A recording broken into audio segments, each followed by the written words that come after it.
بسم اللہ الرحمن الرحیم۔ السلام علیکم ناظرین کرام، بالآخر عمران خان کی طرف سے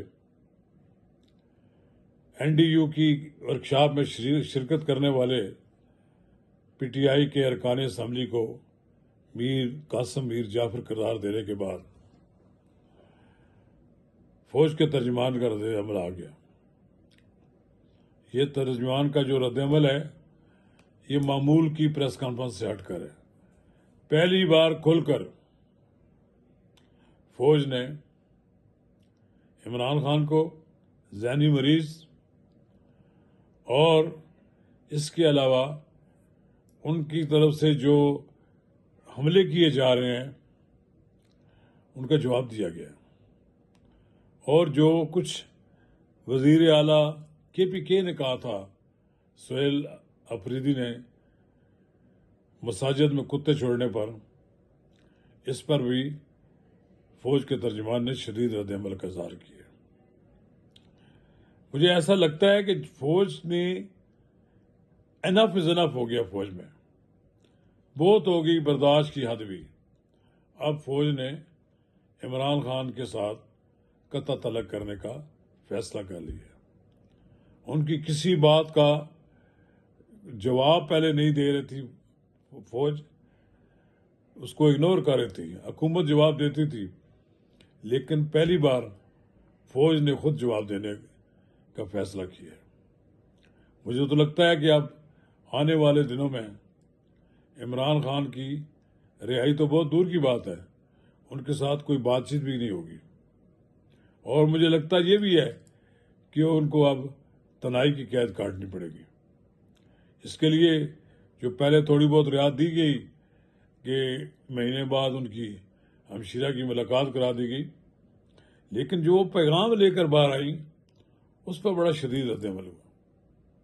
تو ناظرین کرام، قبل سب آگے بڑھیں، اگر آپ نے میرا یوٹیوب چینل نواز رضا کے ساتھ اب تک سبسکرائب نہیں کیا تو براہ کرم فوری طور پر سبسکرائب کریں، لائک کریں، اور اب آپ کے ساتھ شیئر کریں، اور آئیکن کا بٹن دبانا نہ بھولیے کہ جب ہم ویڈیو لوڈ کریں تو سب سے پہلے آپ کو اطلاع ملے۔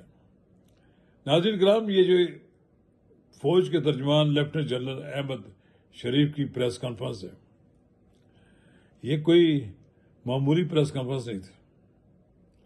اس میں سوالات بھی بڑے زبردست کیے گئے، اور پھر ان کے جوابات بھی ان کو زبردست ملے، اور کچھ تو جو ایسے بھی اینکر پرسن ہے جو اپنے آپ کو پی ٹی آئی کا حامی قرار دینے کی کوئی نہ کوئی کوشش کرتے ہیں، اور کوئی نہ کوئی ایسا سوال کرتے ہیں جس سے یہ تاثر ملے کہ وہ بڑے غیر جانبدار ہیں، اور وہ ہر قسم کی غیر جانبداری کو برقرار رکھتے ہوئے بات کرتے ہیں۔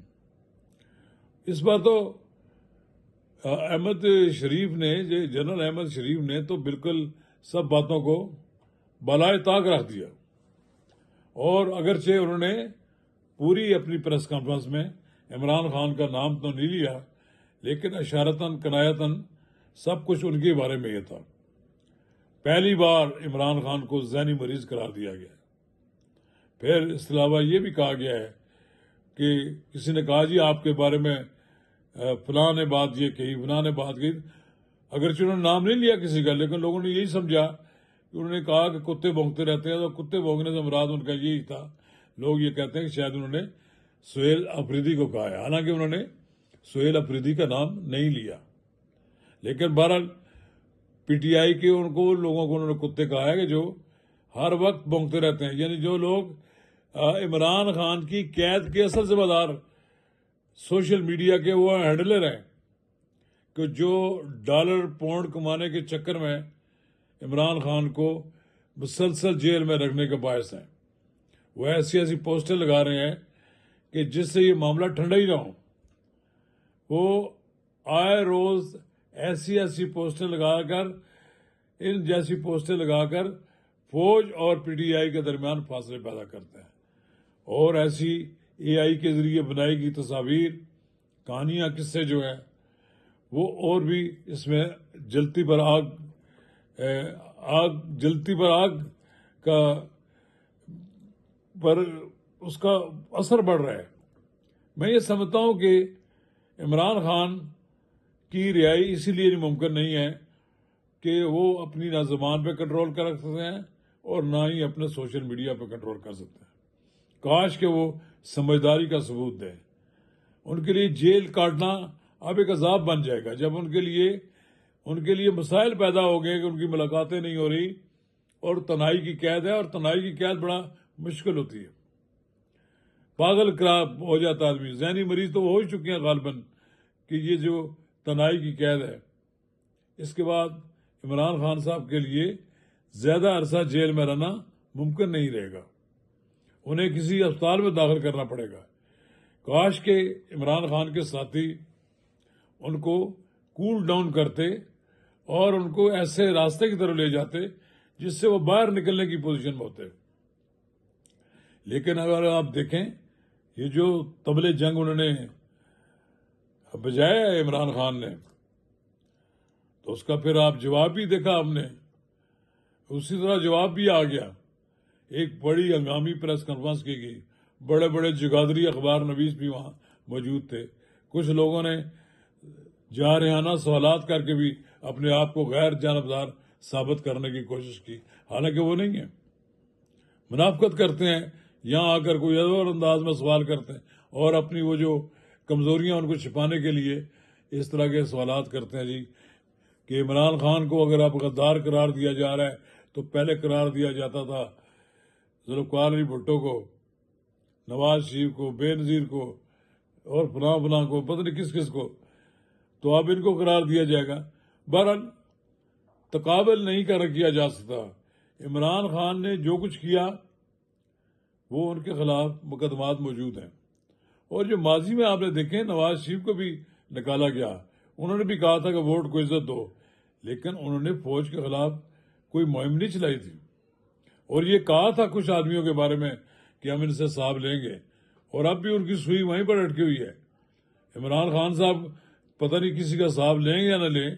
نواز شریف تو اس حساب لینے دینے میں ہی ایک بار پھر اقتدار سے محروم ہوئے. عمران خان تو ایک فوج کے بڑے اس وقت کے پسندیدہ تھے لیڈر اسٹیبلشمنٹ کے، جنرل باجوہ کے. عمران خان پروجیکٹ تھا، عمران پروجیکٹ کے ذریعے وہ یہاں تک لائے گئے، لیکن وہ اپنا کاروبار نہیں سنبھال سکے، اپنی حکومت نہیں چلا سکے صحیح طرح. اب اس کا نتیجہ یہ نکلا ہے کہ انہیں جیل یاترا ہو گئی ہے. وہ جیل میں پڑے ہوئے ہیں. سہولتیں ساری ہیں لیکن ملاقات کو نہیں ہو رہی.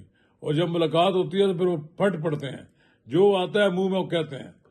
پتہ نہیں ان کی بہن کو انہوں نے کیا کچھ کہا، کتنا کچھ انہوں نے لوگوں کو بتایا. لیکن ایک بات بڑی واضح ہے صورتحال کہ خان صاحب کی بھی اب بہت ہو گئی ہے. اور اب خان صاحب کی کہتے ہیں لوگ سیاست ختم ہو رہی ہے. سیاست ختم تو بمشکل ہی ہوتی ہے، وقت کے ساتھ ساتھ ہوتی ہے. لیکن لگتا تو مجھے یہ ہے کہ عمران خان کی اس جماعت کے لیے دن بدن گھرا تنگ ہو رہا ہے. ان کے لیے کام کرنا مشکل ہو جائے گا. اور اگر یہ صورتحال عمران خان کو قبول ہے کہ وہ جیل میں رہیں اور ان کی پارٹی پیچھے تتر بتر ہو جائے تو پھر یہ المیہ ہوگا. کاش کہ عمران خان تھوڑا سا کول ڈاؤن ہو اور اپنے آپ کو اس قید اور اس تنہائی سے اپنے آپ کو بچا کر لے جائیں تو یہ ان کا بڑا کارنامہ ہوگا.